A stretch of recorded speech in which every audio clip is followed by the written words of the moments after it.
Before there was darkness, there was light. Before there was rebellion, there was perfection.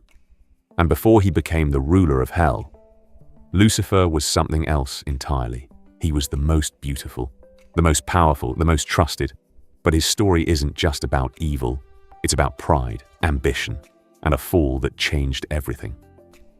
In the beginning, the universe was filled with divine order. Among the countless angels created, one stood above the rest. Lucifer. His name meant lightbringer or morning star. He wasn't just another angel. He was extraordinary. He was said to be adorned with beauty beyond imagination. Wisdom flowed through him. Music itself seemed to follow his presence. Some traditions even describe him as a leader among angels, a being entrusted with immense responsibility. He wasn't cast aside or ignored. He was close to the very center of creation, and for a time, everything was perfect. But perfection can be dangerous, because when you have everything, you might start to believe you deserve more.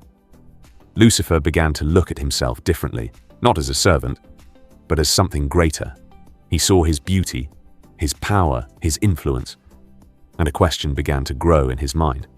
Why should I serve when I could rule? What started as admiration became pride. What started as confidence became ambition. And that ambition would change everything. Lucifer didn't keep these thoughts to himself. He began to gather followers, angels who questioned, who doubted, who were curious. He promised them something bold: freedom, power, independence, a new order, where they wouldn't have to bow. But not all angels agreed. A divide formed in heaven: loyalty versus rebellion, order versus defiance. And then, the conflict began. The rebellion turned into war, not a war of weapons, but of power beyond human understanding. Lucifer and his followers rose against heaven itself. The forces of order stood firm, and the clash between them shook the very fabric of existence. Despite his strength, despite his brilliance, Lucifer could not overcome what he had once served. The rebellion failed.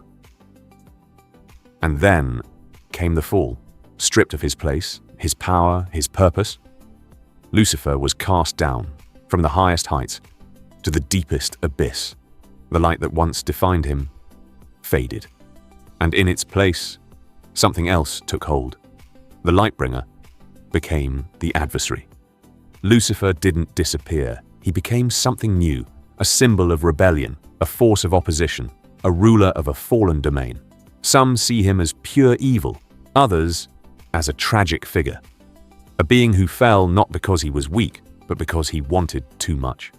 Lucifer's story isn't just about angels and heaven. It's about something deeper: pride, ambition, choice.